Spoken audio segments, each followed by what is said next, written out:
Business சொந்தங்கள் அனைவருக்கும் வணக்கம். நான் உங்கள் பகவதி அருண்.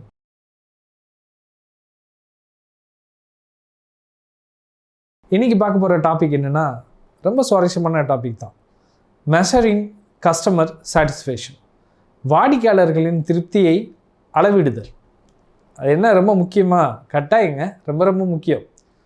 ஒரு விற்பனை ஒரு தடவை நடக்கிறதுக்கோ பல தடவை நடக்கிறதுக்கோ வாடிக்கையாளர் தானே காரணம்.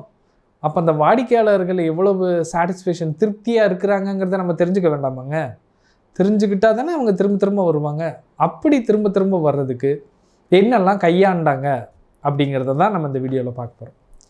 ஸோ இந்த வீடியோ நம்ம பார்க்குறோம் அப்படின்னா நீங்கள் கற்பனையில் வச்சுக்கோங்களேன், ஒரு யுனைடெட் ஸ்டேட் மாதிரி இருக்கக்கூடிய ஒரு மிகப்பெரிய கண்ட்ரி, பணக்கார நாடு, இப்படி எதனாலும் வச்சுக்கலாம்.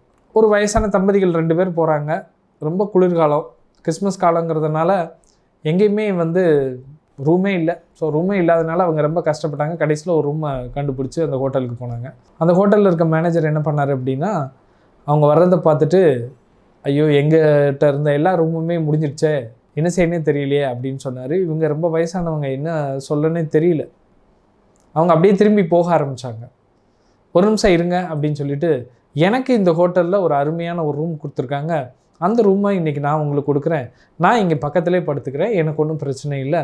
கிறிஸ்மஸ் காலங்கிறதுனால நீங்கள் வெளியே போய் தேட வேண்டாம், ரொம்ப குளிரான ஒரு காலகட்டம், நீங்கள் வெளியே போகாதீங்க, அந்த ரூமில் படுத்துக்கோங்க, அந்த ரூம் உங்களுக்கு ரொம்ப வசதியாக தான் இருக்கும், நான் எல்லா விதமான சௌகரியங்களும் செஞ்சு கொடுக்க சொல்கிறேன் அப்படின்னு சொன்னார். அதே மாதிரி அவர் செஞ்சு கொடுத்தாரு.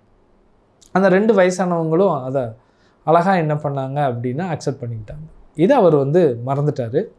கொஞ்சம் காலம் கழித்து அவருக்கு ஒரு மிகப்பெரிய ஆஃபர் வருது. என்னன்னு பார்த்தா, உலகத்திலே மிகப்பெரிய செயின் ஆஃப் ஹோட்டல் ரெஸ்டாரண்ட் இருக்கக்கூடிய கம்பெனிக்கு ஜிஎம்மாக்குறாங்க. ஸோ இது உண்மையிலே நடந்த கதை. ஒரு கஸ்டமருக்கு எப்படிலாம் சாட்டிஸ்ஃபேக்ஷன் பண்ண முடியும் அப்படிங்கிறது ரொம்ப முக்கியம். அவர் தன்னோட சூட் ரூமை எடுத்து கொடுத்து, அவங்களுக்கு தேவையான வசதிகள் செஞ்சு கொடுத்து, அவங்களை நல்லா பார்த்துக்கிட்டதுனால அவருக்கு ஒரு பெரிய ஆப்பர்ச்சுனிட்டி நடந்தது. இது உண்மையிலே நடந்த விஷயம்தான். இதே மாதிரி நீங்கள் பார்த்தீங்கன்னா, ஒரு ஹோட்டலுக்கு நீங்கள் போயிருப்பீங்க, அவங்க உங்களுக்கு நல்ல பணியாளர்கள் உங்களோட தேவைகளை கேட்டு அவங்க சரியாக புரிஞ்சுக்கிட்டாங்களா அப்படிங்கிறத நம்ம வீட்டுக்கு வந்ததுக்கப்புறம் ஒரு இமெயில் மூலமாகவோ ஃபோன் பண்ணி கேட்பாங்க. அந்த இடத்துல வச்சு கேட்டால் கூட சில பேர் சரியாக சொல்ல மாட்டாங்க. அப்படிங்கிறதுக்காக நம்ம வீட்டில் அதுக்கப்புறம் கேட்பாங்க. ஏன்னா நம்ம அந்த இடத்த விட்டு வந்திருப்போம், வேறு மனநிலைமையில் இருப்போம். இப்போது அந்த ஹோட்டலோட பற்றி சொல்கிறப்ப எப்படி சொல்கிறோன்னு பார்க்குறப்போ, ஸோ ஒரு 10 மார்க் அப்படிங்கிறப்போ ஒரு 8 மார்க்கு, 7 மார்க்கு, 6 மார்க்கு, இல்லை 10 மார்க் அப்படி கொடுக்குறப்போ அதில் கேள்வி கேட்பாங்க. எதனால் உங்களுக்கு எங்களோட ஹோட்டல் பிடிச்சிருந்தது, என்ன காரணம், எதனால் உங்களுக்கு இந்த பணியாளரோட இது பிடிக்கல, என்ன காரணம் அப்படிங்கிறப்போ அந்த அளவீடு ரொம்ப சரியாக இருக்கும். அந்த காரண காரியங்களை கேட்குறப்போ எதை இம்ப்ரூவ் பண்ணணும் அப்படிங்கிறது நமக்கு நல்லாவே தெரியும். ஸோ ஒரு வாடிக்கையாளராக நம்மளே இருந்தால் கூட எதெல்லாம் கவனிப்போம் அப்படிங்கிறத பார்க்குறது ரொம்ப ரொம்ப முக்கியங்க. ஸோ 3வது பார்த்திங்கன்னா, சில ஹோட்டலில் அங்கே இருக்க பணியாளர் நம்ம யாருன்னே தெரிய கூட நம்மளை பார்த்து ஸ்மைல் பண்ணுவாங்க, சிரிப்பாங்க. ஏன்னா அவங்க ஹோட்டலில் தங்குற எல்லாருமே ஒரு ஸ்மைலிங் ஃபேஸோட நல்ல வரவேற்பாக இருக்கணும் அப்படிங்கிறது ரொம்ப முக்கியமான ஒன்று. ஸோ வரக்கூடிய கெஸ்ட்டுக்கு நல்ல அனுபவத்தை கொடுக்கணும் அப்படிங்கிறது.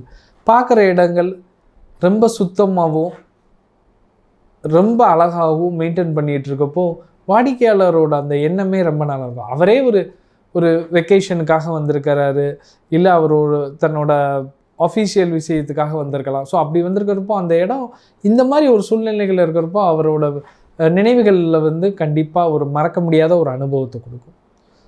ஸோ நீங்களும் மறக்காமல் என்ன பண்ணுங்கள், நீங்கள் ஒரு வாடிக்கையாளராக, அது ஒரு பிஸ்னஸ் ஓனராக இல்லாமல் ஒரு வாடிக்கையாளராக இந்த விஷயத்தை எப்படி பிடிக்கும் அப்படிங்கிற ப்ராஸ்பெக்ட்ஸ்லேயே பாருங்கள். கண்டிப்பாக உங்களுக்கும் ஒரு நல்ல அனுபவம் கிடைக்கும், உங்களோட வாடிக்கையாளருக்கும் நல்ல அனுபவத்தை கொடுப்பீங்கிறத நான் நம்புகிறேன். இந்த வீடியோ உங்களுக்கு பிடிச்சிருந்துச்சுன்னா மறக்காமல் சப்ஸ்கிரைப் பண்ணுங்கள். மீண்டும் ஒரு சிறப்பான வீடியோவில் நான் உங்களை சந்திக்கிறேன். பிஸ்னஸ் சொந்தங்கள் அனைவருக்கும் நன்றி, வணக்கம். நான் உங்கள் பகவதி அருண்.